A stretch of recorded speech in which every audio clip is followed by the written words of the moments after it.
Hi, good evening. My name is Dave Gagne. I am the town administrator here for the town of West Bridgewater, and I'm going to bring to you a preview for the upcoming Board of Selectmen's meeting, which is scheduled for Wednesday, April 18th. At 7 p.m., as is customary, the meeting will start. And the first thing we will do is we will reorganize our board. We do that at the end of every election season. Normally, the current vice chair, which is Anthony Kinahan, would normally move up to chair.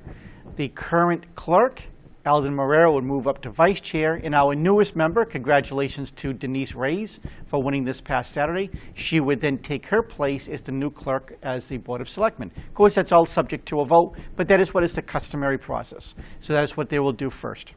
After that, they will review their Board of Selectmen rules, and then they will also assign duties. 3 duties that they normally assign is whoever will sign for surcharge contracts. That's basically contracts that we do through our regional procurement. Who will be our local parking clerk, and who will also sign all of the road opening permits. After that, former Selectman Jerry Lawrence had announced at his last meeting that he wanted to do the honor of pinning the new Selectwoman, and so we anticipate former Selectman Jerry to be there and to pin Ms. Reyes at that point. After we do our minutes review, our assistant town administrator will have 2 items on the agenda. One is that you will be looking for the Board of Selectmen to take a vote and renew our antique as secondhand licenses, and then also provide the board an update on the Safe Routes to Schools program as well. There are a handful of site plan reviews for the Board of Selectmen to review. One is for Enterprise Rent-A-Car in West Street, who is looking to do a small expansion on their lot. And the other is for MD Holistics, which is a medical marijuana facility that is looking to be sited over on Maple Street.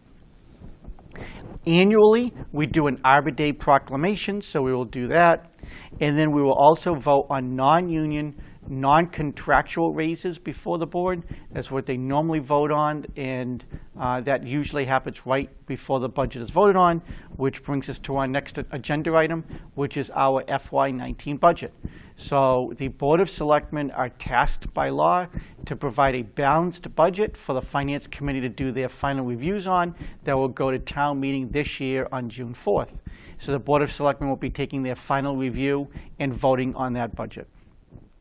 After that, under the new public records law that was passed about 1.5 years ago, every department head must be named as a resource access officer.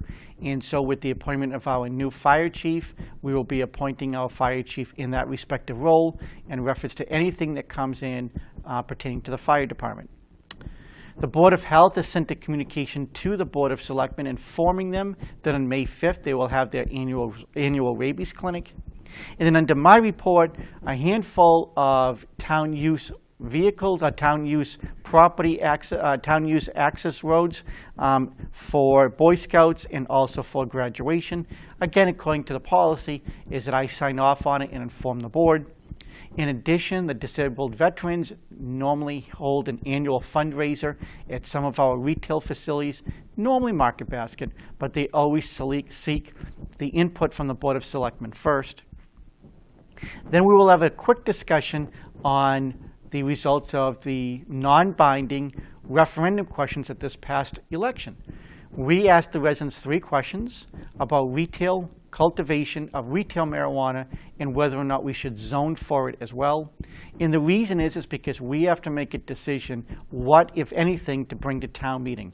And instead of trying to bring 6, 7, or 8 different warrant articles and potentially have 2, 3, or 4 nights, we thought that it would be wise if we could seek the input of residents first, craft the warrant articles in the manner that we believe is most likely to have passage, and that'll be the discussion before the board.